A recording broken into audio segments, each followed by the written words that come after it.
मुकेश जी, वापस से विधायक दल की बैठक की बात सचिन पायलट ने कही है, आपको क्या लगता है? देखिए, सबसे पहले तो मैं यहाँ जो अपनी बात को रखने आया हूँ वो ये है कि 19 जिले नए राजस्थान में बने और लोगों में खुशी है। नागौर से भी एक अलग जिला होकर, क्योंकि बहुत बड़ा जिला था और डीडवाना कुचामन जिला बना है, तो लोगों में खुशी है। उस बात को मैं जनता की जो भावनाएं थी उनकी ओर से स्वागत सरकार का करता हूँ। लेकिन कुछ जिले ऐसे हैं जो भौगोलिक दृष्टि से भी अपनी संपूर्ण जो चीजें उनको पूरा करते थे, उसके बावजूद भी वो जिले नहीं बन पाए। जैसे लाड़नू से लगता हुआ सुजानगढ़ जिला है। और मैं सब मीडिया के सामने और जिम्मेदारी से कहना चाहूंगा कि जब मनोज जी मेघवाल मुझे मिले विधानसभा में, उन्होंने कहा कि सुजानगढ़ को जिले की, तो मैंने उनको कहा कि अगर नागौर में जिला बनता तो मैंने डीडवाना की मांग की है, लेकिन चूरू में अगर नया जिला सरकार बनाती है तो सुजानगढ़ को जिला बनाना चाहिए। तो ये मांग मैंने उनके सामने भी कही और मैंने कहा जहां भी आपको लिख कर ये देना है, जिससे भी बोलना, आप मुझे बता दीजिएगा। लेकिन जब 19 जिले बन गए, कई जिले तो इस तरह से बने हैं कि 40-50 किलोमीटर की दूरी पे, 30 किलोमीटर की दूरी पे नए जिलों का निर्माण हुआ है। लेकिन जिस तरह से सुजानगढ़ की जनता में रोष है और चूरू से बहुत दूर सुजानगढ़ है और आसपास की भौगोलिक दृष्टि को देखते हुए मैं ये समझता हूं कि अगर 50 जिले बने थे तो 51 बन सकते थे और 51 तो हमारे यहाँ शुभ माना जाता है। तो सुजानगढ़ के साथ नाइंसाफी हुई है, उस पर सरकार को, सभी जो वहाँ के जनप्रतिनिधि है, जो वहाँ की जनता है, उनका भरोसा कायम रखने के लिए पिछले जब से जिलों की घोषणा हुई है, संपूर्ण सुजानगढ़ बंद है, हाईवे बंद है, लोगों में असंतोष है, उसको पूरा करने के लिए सरकार को ध्यान देना चाहिए। और चूरू से अलग जिला हटकर सुजानगढ़ एक भौगोलिक दृष्टि से, राजनीतिक दृष्टि से, हर तरीके से वो जिला बनने की अपनी सारी जो चीजें उनको पूरा करता है, तो सुजानगढ़ को अलग से जिला बनाना चाहिए। ये मांग मैं सरकार से इस आज विधानसभा के सामने, सबके सामने रखता हूँ। क्या लगता है सरकार पूरा करेगी? करना चाहिए। जिस तरह से 30-30, 40-40 किलोमीटर पे जिले बने हैं और काफी जिले ठीक भी बने, कुछ राजनीतिक दृष्टि से भी बने हैं, लेकिन सुजानगढ़ का जो पैमाना है वो पूर्ण तरीके से, संपूर्ण रूप से वो पूरा करता है।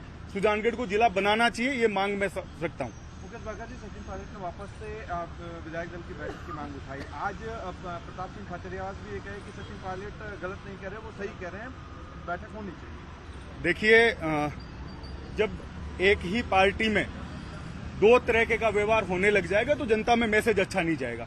हम लोगों ने बगावत की, उसका खामियाजा हमने भुगता। सबने अपने पद गंवाए, मैंने अपना यूथ कांग्रेस का पद गंवाया, पायलट साहब पीसीसी से हटे और सब तरीके की कार्रवाई हुई।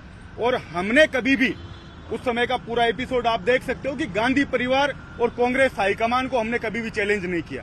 लेकिन जो 25 तारीख की घटना हुई वो इस कांग्रेस के इतिहास में शर्मसार करने वाली घटना है। कुछ लोगों ने बेला फुसलाकर एक जगह लोगों को, एमएलए को इकट्ठा किया कि हम इकट्ठे होकर सीएम हाउस जाएंगे अपनी बात को रखने के लिए, और फिर उनको स्पीकर के घर ले जाया जाता है। और इस्तीफे जिस तरह से स्पीकर साहब ने कोर्ट में अपना बयान रखा है कि इच्छा से नहीं दिए गए, तो ये किन लोगों ने दिए? कोई भी व्यक्ति कितना भी बड़ा हो, अगर पार्टी के हाईकमान का हमें लोगों में जिंदा रखना है भरोसा, तो कोई भी कितना भी बड़ा आदमी हो उसके खिलाफ कार्रवाई होनी चाहिए। और पायलट साहब ने, प्रताप सिंह जी ने, यहाँ की आप राजस्थान की जनता में पूछने जाओगे तो वो ये कहेंगे कि कांग्रेस कौन है, गांधी परिवार, खड़गे जी आला कमान है या कोई दूसरे पावर सेंटर बन गए।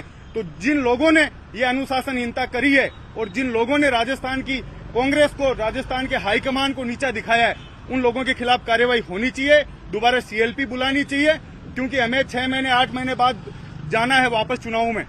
और सिर्फ हम प्रशासनिक दृष्टि से बजट 2013 का भी बहुत अच्छा था, लेकिन रिजल्ट क्या है?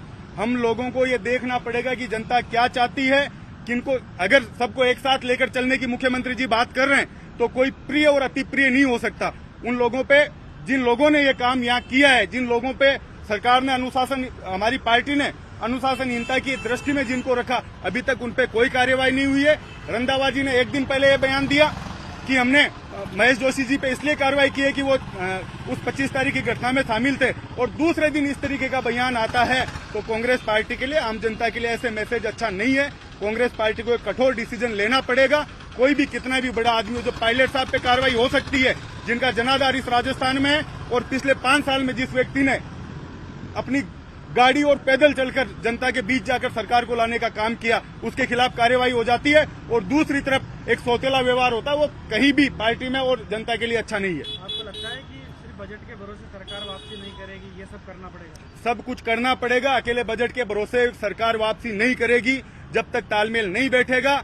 जिन लोगों का जनाधार है उन लोगों को जिम्मेदारियां नहीं मिलेगी जब तक सरकार अकेले बजट के भरोसे नहीं आएगी। तो बजट और जिले ज्यादा महत्वपूर्ण भूमिका में बजट और जिले महत्वपूर्ण है, लोगों की मांग थी, लेकिन मैं ये कह रहा हूं कि अकेले बजट और जिलों से सरकार नहीं आने वाली जब तक तालमेल आपस में नहीं बैठेगा। जिन लोगों का जनाधार है उन लोगों को भरोसे में लेकर पार्टी में जिम्मेदारियां देकर उनको साथ नहीं लिया जाएगा जब तक। मैं समझता हूं कि पूर्ण रूप से जो हम लोगों को भरोसा है वो रिजल्ट के दिन वो हम